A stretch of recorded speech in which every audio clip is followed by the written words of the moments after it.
really what made me successful was picking the right team, having the right people around me that covered down on my weaknesses, because none of us are capable of doing everything at a level where we don't need somebody to do and cover down on our shortcomings. And so that was probably the secret sauce for me in that particular situation. Is we built this amazing team of people that I knew were going to do the right thing in their areas. And really it was provide the necessary support, ask the right questions, and then get the hell out of the way and let them do their job. And so that part from how do you transition it across? Because really in business, it's the same thing. You pick the right people you can trust, people that will get the job done. You empower them, you set high expectations, you hold them accountable, and you get out of the way and let them do their job. Welcome back, everyone, to another episode of the Better Than Rich Show. Again, we are doing a member spotlight here today. We have Mr. Mike Oster with us, and he's been a client of ours for a number of months. But Mike has really dove in with both feet into the community and has been a pillar of our programs. And it's just somebody who has a huge heart, a huge vision, and a huge capacity to make an impact. We're going to get into his military background, but also how he served, of course, our country for 36 years, but also he served Fortune 500 companies, and now is a very successful speaker. And honestly, he's a humble hero, which is something that we get into a little bit later. Mike, what stood out for you from this episode? Well, getting a chance to work with Mike directly one-on-one and just seeing his heart. I mean, it's not every day you meet a combat veteran who served in Iraq and Kuwait and has in Afghanistan and has led, and he gets into this, that he's led over 1,200 soldiers at one point in time to be responsible for that. It's not every day you have that conversation, but it's cool when I work with him one-on-one, how much of a student of business he is on how to systemize his business in different ways and asking questions on how to improve and get better. It's really been fun to work with him. And I think you're going to love this episode with his the humility that he brings. We also get into how he had a heroic random act of essentially saving someone's life, is the way I put it. It's a really beautiful story and a sentiment to a great man. So I think you're going to love Mike just as much as we do. So our member light today with Mike Oster.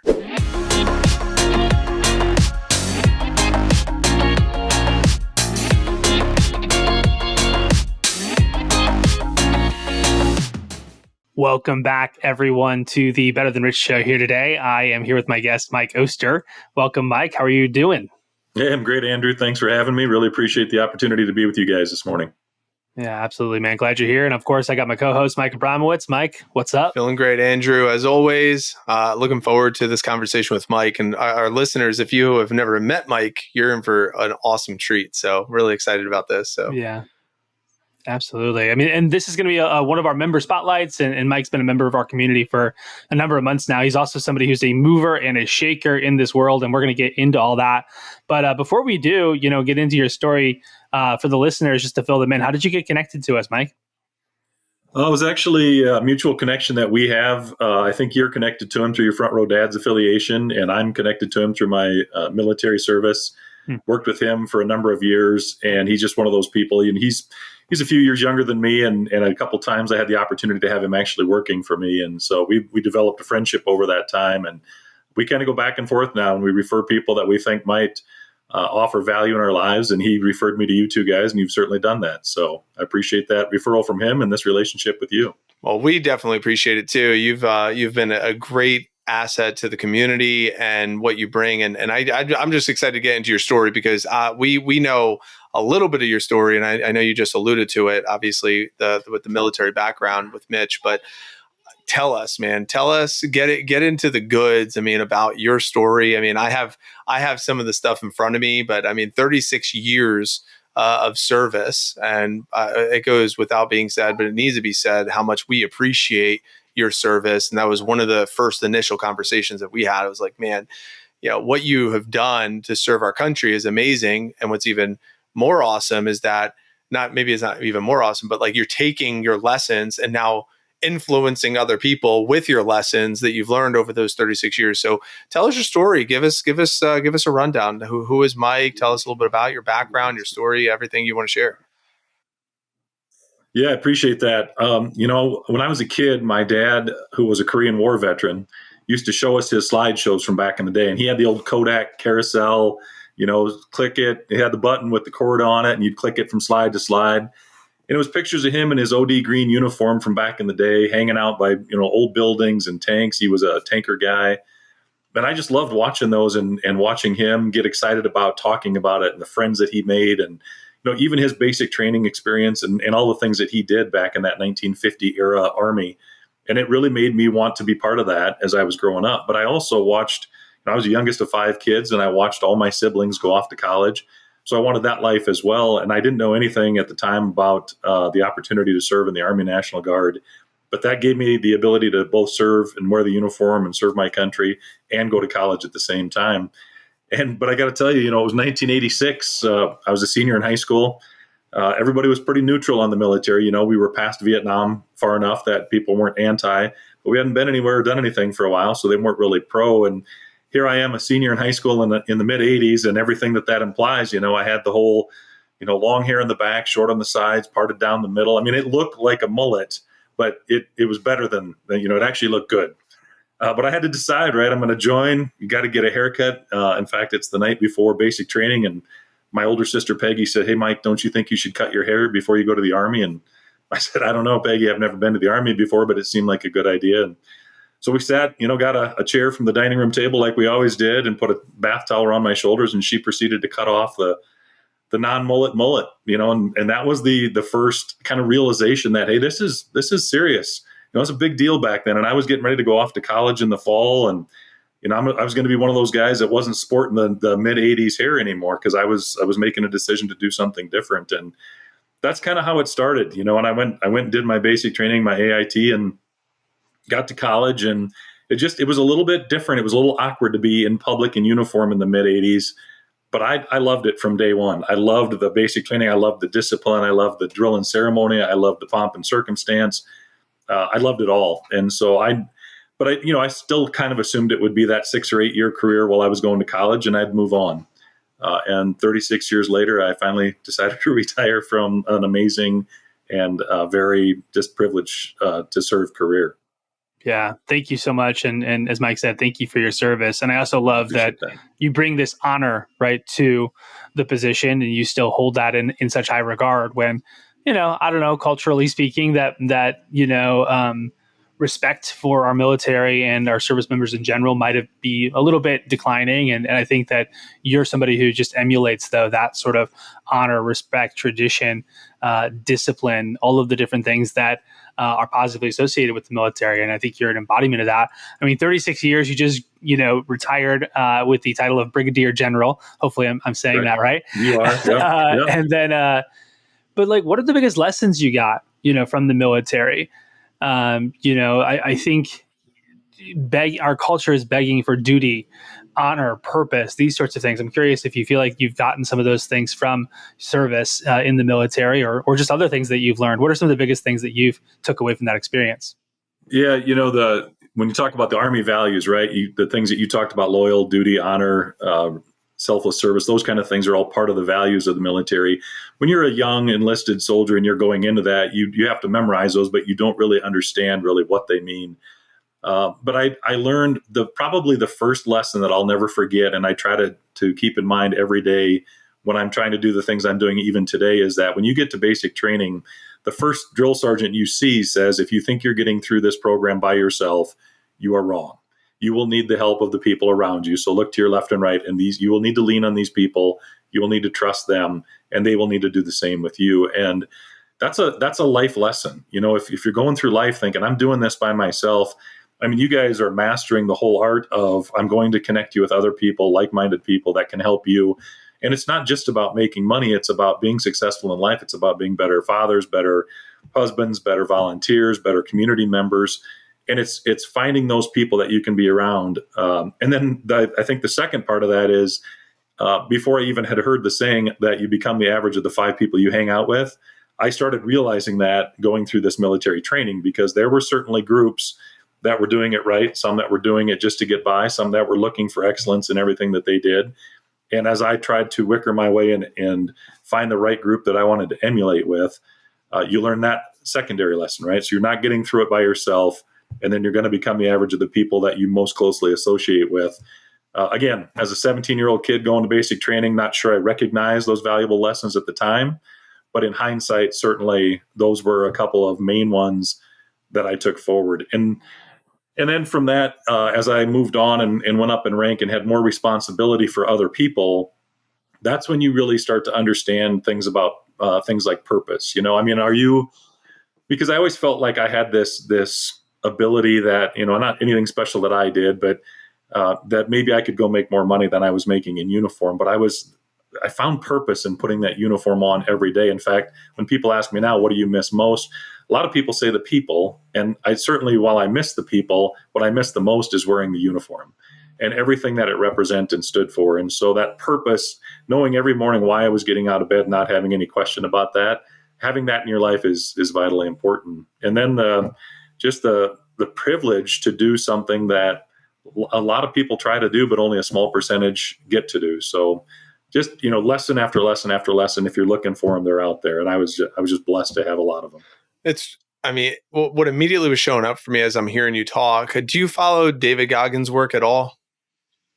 I do. Okay. Yeah, I've listened to his books. So I'm into his second book now, never finished. And my wife and I actually listened to Can't Hurt Me.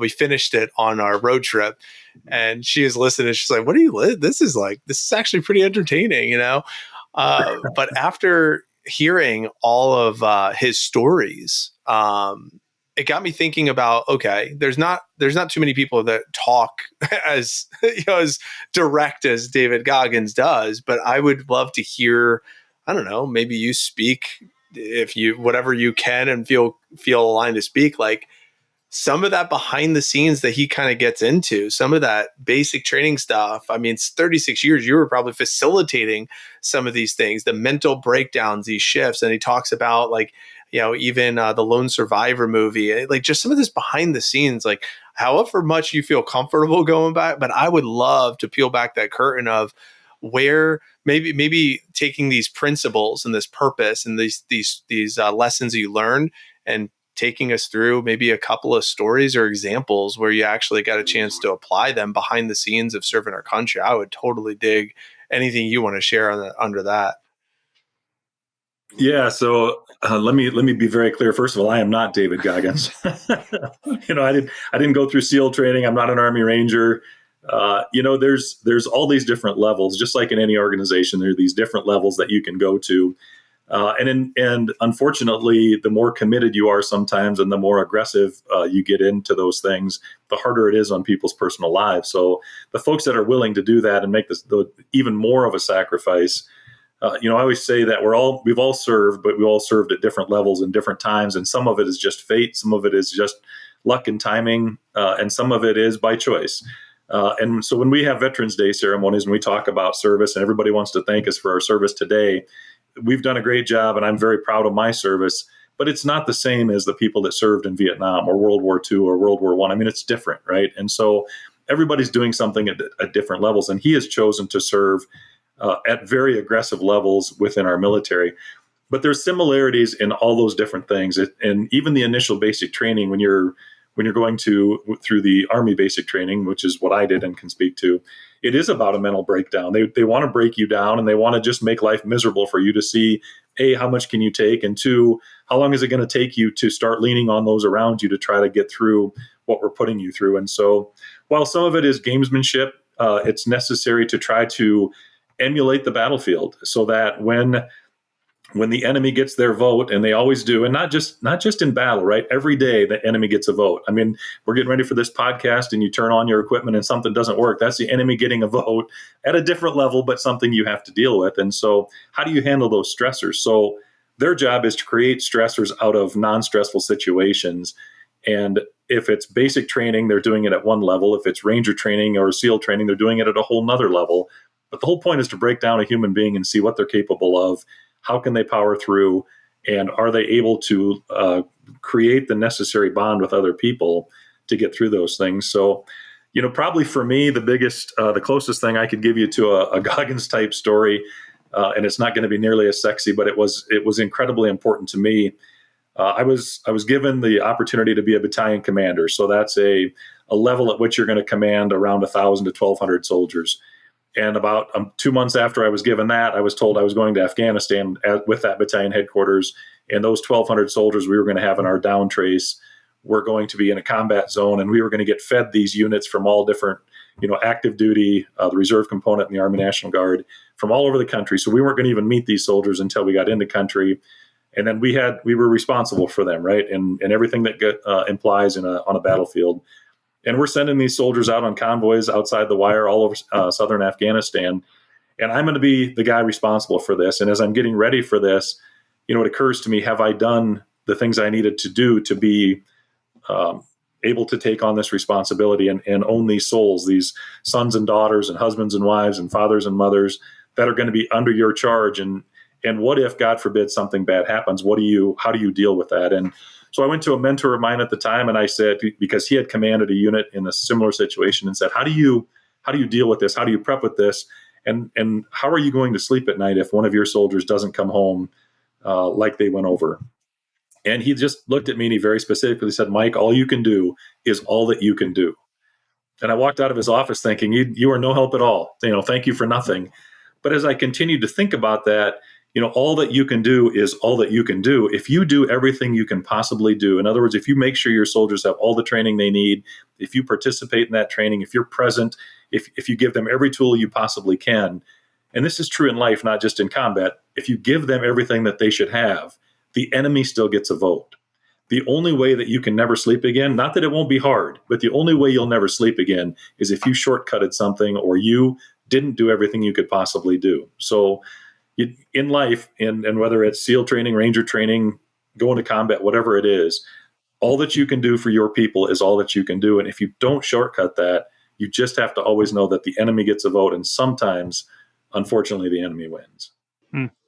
Yeah, well, thanks for sharing. And, that's quite a responsibility, to take on 1,000, 1,200 people. I mean, I've led teams that size in business contexts. That's very different contexts, right? In southern Afghanistan, in a war zone, a combat zone. So I can't imagine some of the stress, right, that would entail. And I also think that it just speaks to kind of your leadership capacity. And that's a big part of your message today, right? I know that you're out on stages now, spreading your message. You have a book, It Starts With Attitude. You have this message around excellence and living in a place where excellence becomes your average. I'm curious if you could speak to that a little bit. How did you kind of take this military experience and translate that into the corporate world? And not only that, like spreading a message of hope, of empowerment, of self-responsibility, and really making sure that more people can hear what needs to be heard. What would you say to that? Yeah, so I think whether you're leading in combat or you're leading in business, whatever you're doing, it really, to me, the lesson beyond the importance of doing all that you can do, the other lesson was, again, you're not going to do this alone. And so I had the privilege, based on the leadership that I had at the time, to kind of handpick my leadership team that I was going to take over there. So my second in command and all the staff that were going to support me.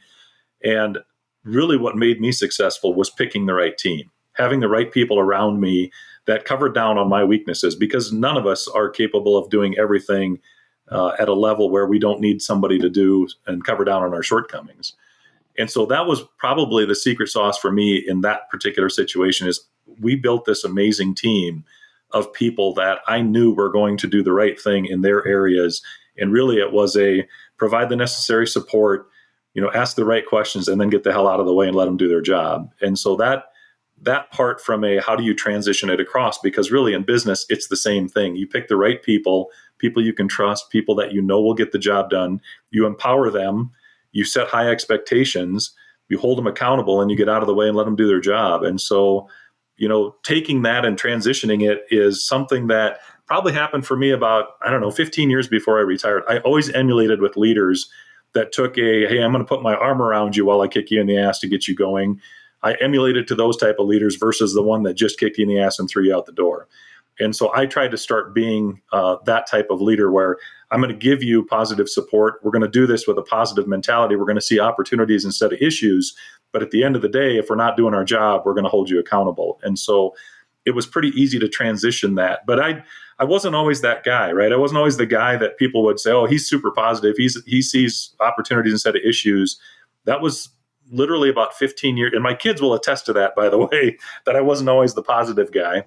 But about 15 years before I retired, I started to see that there was so much power in that and we could get so much more done. And that's when it became a thing for me that I wanted to share with other people. That's where making excellence your average became kind of my mantra. That's where I became kind of the attitude Nazi for all the soldiers that worked for me, where the lens through which I see the world is really the most important thing. And so when something happens and when this enemy gets a vote, back to that, and people always want to call it an issue, they come with a negative persona. And if you make them see it as an opportunity, they come with a different thought process. And it's just changing the lens. It's not changing the word, it's changing the lens through which you see the situation. And I found a lot of heroes in our organization by seeing things as opportunities and making them see things as opportunities, because we would have soldiers step up who I had no idea had this tremendous gift to do a certain task. And by making them see something as an opportunity, we found people we could lean on a way heavier than we thought initially. And our team just continued to grow in its capacity to do things and do business right. So transitioning that across to business for me has been an absolute no-brainer to try to continue to spread that message and get people to think in that direction. Right. And I think it has such great business parallels, right? It's hire good people, get out of the way, right? Ask good questions, build relationships, garner trust. It's much more of that Socratic method of leadership where you're, trying to ask empowering questions to train them how to think rather than telling them what to do, is kind of the sense that I got, and kind of builds those connections. I mean, look, at the end of the day, you're in charge, right? And in no other place, in some ways, no other place like the military do you have that sort of final say. This is an order from your commanding officer, right? But who likes to be told what to do? So let's get people involved and have them collaborate with this. And I think that that's a really cool thing. I've heard Jocko talk about it too, where he's like, yeah, I would, almost every single time, I would never just come on and make the unilateral decision. I was always sourcing ideas. And so it just reminds me of some of the stuff there that with what you were saying.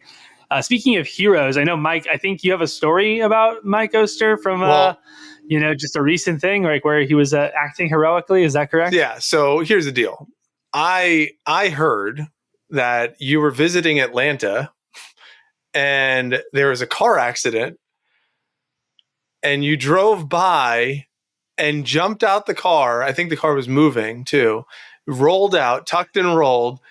And but in a serious note, what did you go save someone's life and help rescue someone from a car accident as a passenger just driving by, or can you give me context of this story? Because in my mind, I think of you almost having a cape on and going to rescue a scene. Well, first of all, the great James Dixon has obviously been telling stories. And secondly, I should just not say anything because it's just going to mess up this fantastic picture you've created in your mind of what went down. Honestly, there is a lesson in that, because, a lot of times, and I'm not the guy that is looking to go out and run into burning buildings and that kind of thing. And most people are not, right? And so they see a situation like that, and sometimes they panic and they just move on, or they don't want to help at all. And it was about 5 years ago, probably, where there was an incident similar to this. And I watched somebody help. And as we were driving away, I said, what possessed you to do what you did? And he said, really, all I did was keep the person calm until the real people that can help got there. And that in military training, you find out if you can keep people from shocking out, you can keep people alive. And all you're doing is sitting there talking to them, asking them their name, asking them about their day, being very calm, stop the bleeding, certainly, put on a tourniquet if you have to, those kind of things. We didn't do any of those kind of things in this situation. But there were people there, but they were all just kind of standing around watching this individual sort of try to get up and different things. And he had a bad head wound and was bleeding. And so we just, there was other people in the car, and James was one of them. And I happened to be the guy that was on that side, didn't have to tuck and roll. Car was at a stop. Might have been moving just a little bit. But anyway, got out. We got him a towel. We put some pressure on the head wound. And then I just happened to be the first guy that knelt down next to him and just talked to him about his day and asked him some questions. And and tried to keep him very, very calm until the real heroes, the EMT guys, our EMS guys, got there and took great care of him. But I will tell you also, there was 3 young men that stopped, probably early 20s, and did a great service. They were moving traffic around. They were hanging out with this guy. They were trying to keep him from getting up. They were, at arm's length, but they were doing what I would call a very right thing for young people at that age who sometimes get a bad rap. They did an awesome job as well. And so it was not quite what you made it out to be, but it was an opportunity to do something. Well, the reason why I bring this up, Mike, is because I want Andrew, and I want our listeners to hear, number one, what being humble sounds like. I mean, it is really the epitome of having this humility, and also that's just one example that we had a witness to. But how many times do you go about your life as Mike Oster being like this quote unquote humble hero that is just helping as a servant leader? And I think there's a lot of great lessons there for anybody that's listening to the show or anybody that gets a chance to interact with you, that how many moments do we have where we can step into this humble leader, humble hero, we'll go with, keep it the H's, and help as a servant. And I absolutely love that. I love that story from James. Yeah, I probably hyped it up a little bit, but I would too. I would too if I experienced something that was because I'm not the guy who's going to go jump out of the car and kneel down to the person and put a cold towel on their head and say, wow, let's stay calm. As much as I would love to think I would, it's just not, that's not something that I could say I've ever done or would even think to do. Or feel qualified to do. But when I hear someone else do it, I have a lot of admiration. So I really appreciate you sharing that. And hopefully listeners can hear that and say, man, okay, I got to step up my humble hero game a little bit. So. Well, I appreciate that. It's funny because there's so many, we have opportunities every day if we just are kind of paying attention that there's a lot smaller things we can do to try to help people out and keep them from. I'll tell you, it's kind of funny. It'll probably seem silly, but at one of the people I've served with, kind of a peer of mine, a friend, I would say, he is notorious for if you are in a group of people with him and there's that person you're having lunch together and there's that person, I got a little piece of food stuck right here, and everybody's afraid to say something because they don't want to embarrass them. And really the embarrassing thing is that little piece of food on them. He immediately will say, hey, Bill, you got a piece of food right here. Or Sally, you got, or your zipper's down. I mean, he just immediately will tell you to save you the embarrassment going forward, when a lot of people will just kind of look the other way and pretend like they don't see it. And it's sort of a similar thing. There's these humble hero moments, if you want to call them that, which I kind of like that, that we can do every single day to make somebody's life better. And it doesn't have to be a tragic thing. It can be just something where we're just lifting them up and saving them from having a bad experience in some other way. Yeah, it's beautiful and such a great reminder. So listener, think about ways you can be a humble hero here today. Do you need to get some water bottles, keep them in your car, pass them out to the homeless when you see them? Do you need to, just be on the lookout? I literally helped an old lady cross the street the other day, not to, toot my own horn, but I was like, there's an old lady, she needs to cross the street. She can't find her car. So I was like, I helped her cross the street and then we were driving around, Mike was alluding to, hey, I don't know that I would do what Mike does, but honestly, Mike Abramowitz is one of the most generous people I know in terms of helping the homeless and just passing, goodwill to people and being super generous. So I just want to make sure that, Mike, you don't scoot over your own accomplishments as well, Mr. Abramowitz, because I see it every single day. Mr. Oster, we always ask our guests 3 questions. The first question I'm curious to hear your answer to is, what do you think the world needs most right now? Well, it's, the go-to for me is, as I watch what's happening right now, there's so much divisiveness and there's so much divisiveness and entitlement are the 2 things right now that I think are very hurting us very much. And so really what I think we need most is empathy and understanding. And what I have found with the people that I've worked with, both inside and outside the military, is there's 3 kinds of people. There are people that have gone through some really crappy time in their life. There are people that are going through a really crappy time in their life, and there are people that are going to go through a crappy time in their life. And we don't know where people are at on that journey. And, we take these outside influences that are happening around us in the world right now, and most of them are politically charged, unfortunately. And we're picking sides and we're getting mad at each other if you're not on the right side. And it just is dividing us. And it doesn't change the fact that you're either gone through something, going through something, or will go through something. And you still need that human connection. And as we continue to push further away from each other on this divisiveness, it's getting harder to create relationships where you feel comfortable to be vulnerable, share what you need to share so that you can get back to the better place or the best place in your life that you have been. And so that empathy to understand that, this isn't about what we see on TV and the news stations that you watch and the political rhetoric that they're spewing out. This is about human beings, and it's about empathizing with where they might be. And then the other thing is understanding. I don't want to blame COVID for everything going forward, but one of the things that it did is, I believe, is it entitled us as a community, myself included. We were given things that we hadn't been previously given. We were allowed to get away with, not working as hard at some things to earn certain things.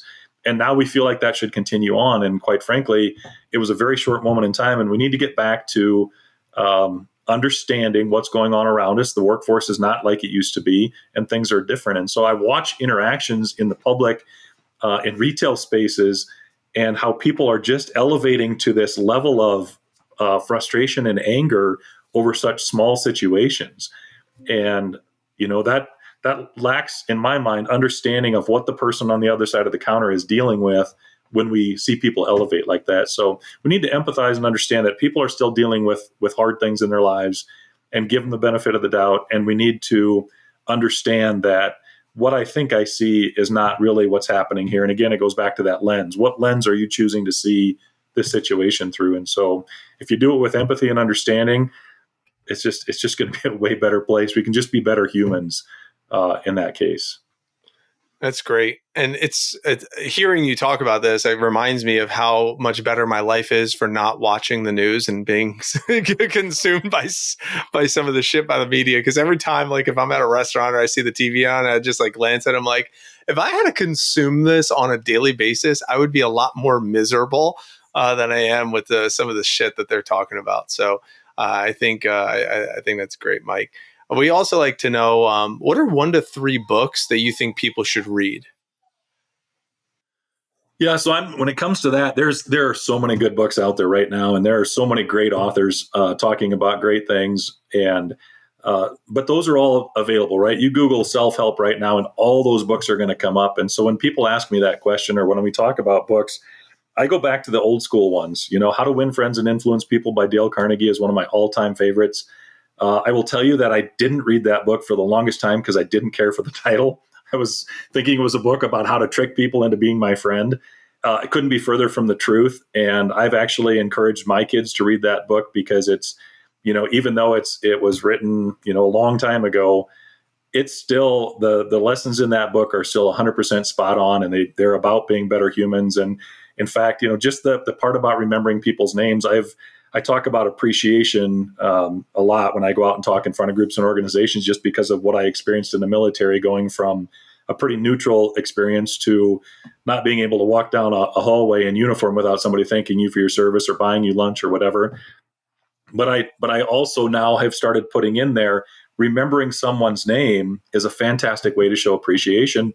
That goes all the way back to Dale Carnegie's book about how to win friends and influence people, and a person's name being the sweetest sound in their ears, and on and on. And there's so many lessons like that in that book, and it just makes you a better human.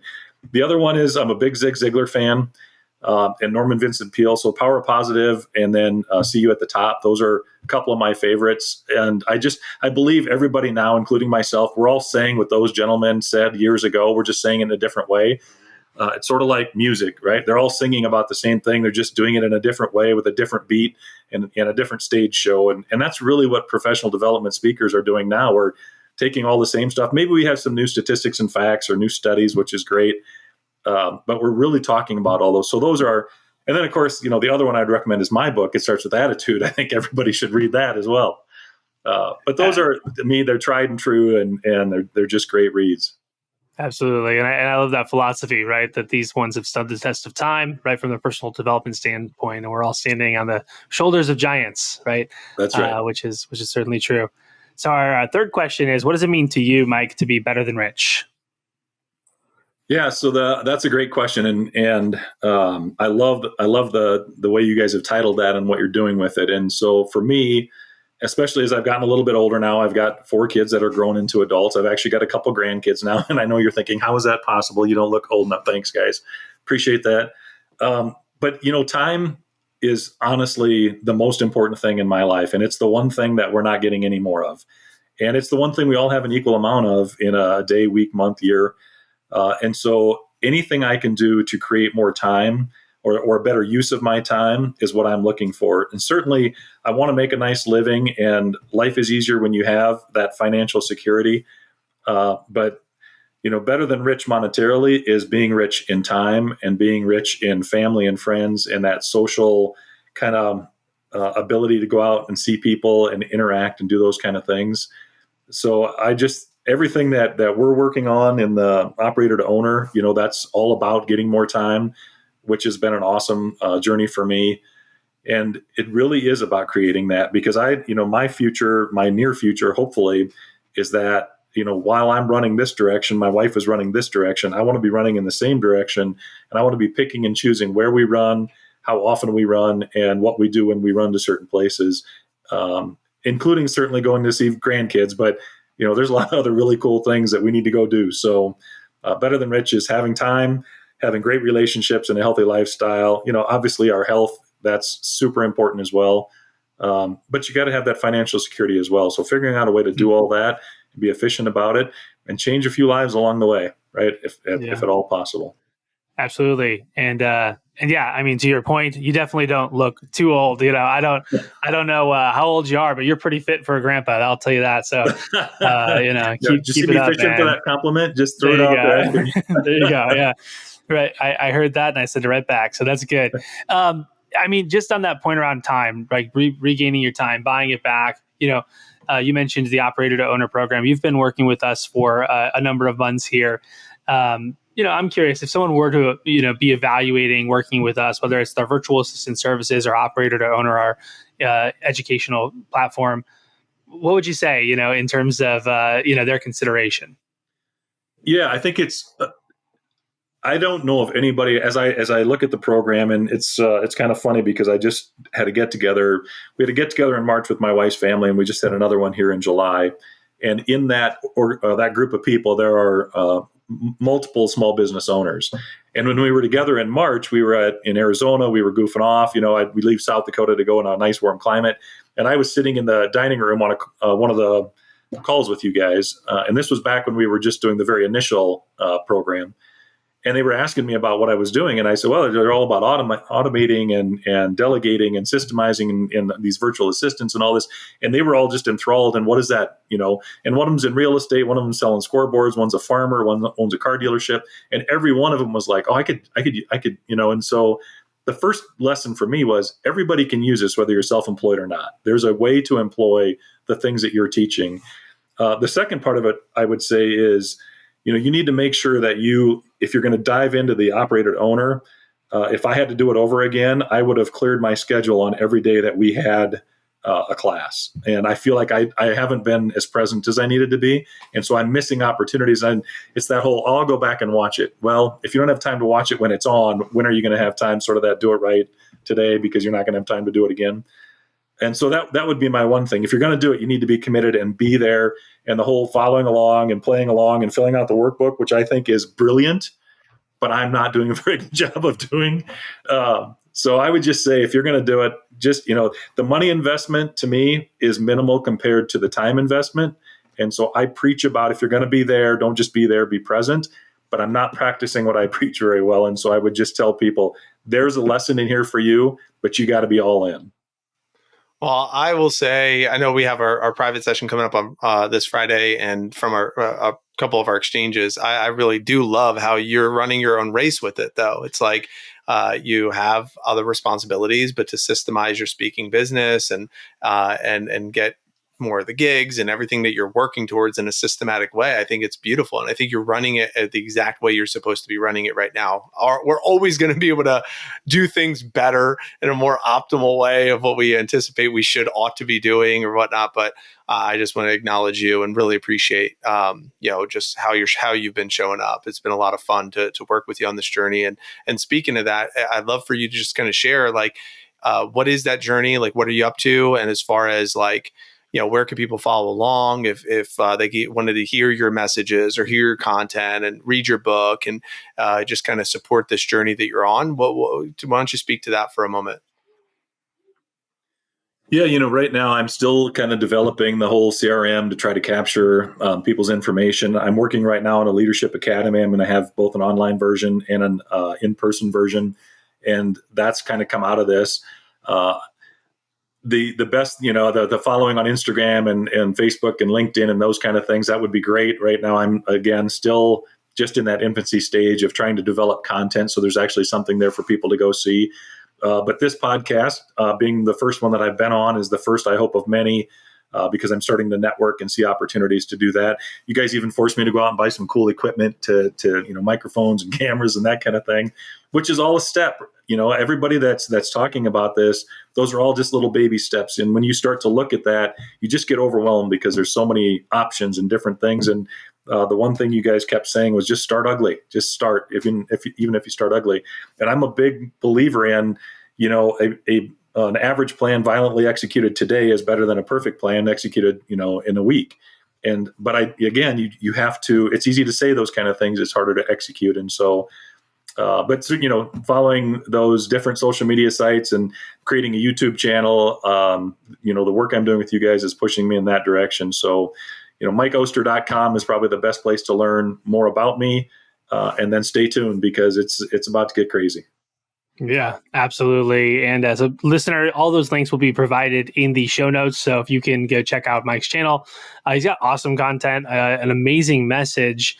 And ultimately, he's just somebody that hopefully, one thing that I want to just reflect to you, Mike, is that, and why I love working with you beyond, helping you grow your business, beyond helping you, continue to scale your speaking gigs and automate and systemize this business. That's fun, but just knowing that the impact that you're going to make because of that is so much bigger than just an everyday client who's just out for the money.